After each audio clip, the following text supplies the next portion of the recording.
सिंध खां मोकिलायूं वञे थो, सिंध वारनि खे बि यादि रखिजा। सिंध खां मोकिलायूं वञे थो, सिंध वारनि खे बि यादि रखिजा।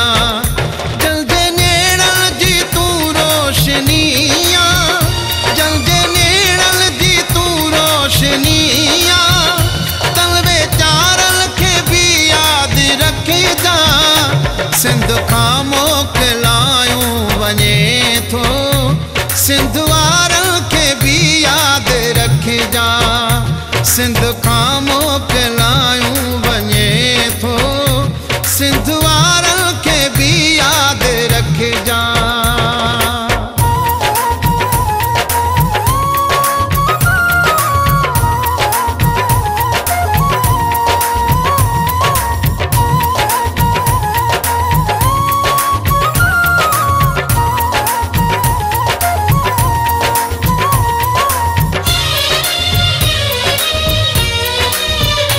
रोशनियुनि जे शहर जा रहाकू रोशनियुनि में मगन थी वञनि था।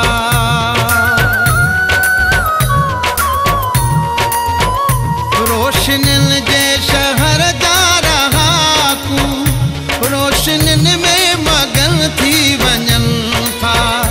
सोझरनि जो सदा थी साथी, दर्द मारनि खे बि यादि रखिजा।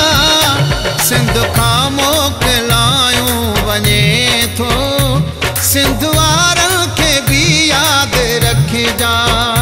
सिंध खां मोकिलायूं वञे थो, सिंध वारनि खे बि यादि रखिजा।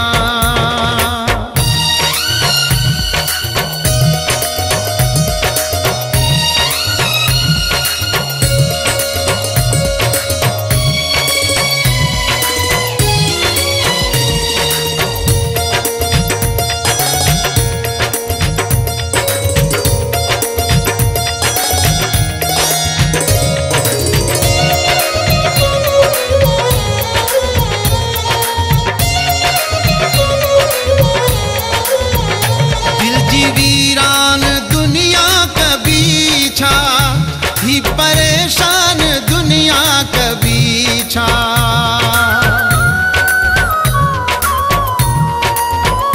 दिल जी वीरान दुनिया कभी छा, ही परेशान दुनिया कभी छा। जेके कखड़नि घरनि में गुज़ारई, घर कखावनि खे बि यादि रखिजा। सिंध खां मोकिलायूं वञे थो, सिंध वारनि खे बि यादि रखिजा। सिंध खां मोकिलायूं वञे थो, सिंध वारनि खे बि यादि रखिजा।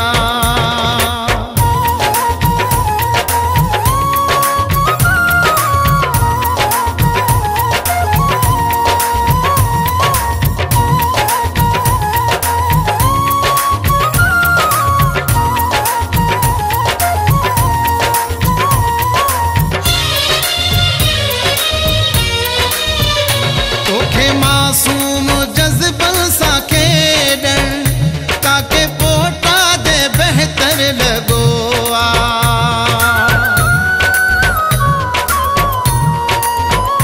तोखे मासूम जज़्बनि सां खेॾण ताके पोटा दे बहितर लॻो आ।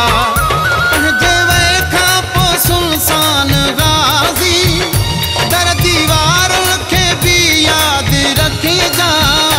सिंध खां मोकिलायूं वञे थो, सिंध वारनि खे बि यादि रखिजा। सिंध खां मोकिलायूं वञे थो, सिंध वारनि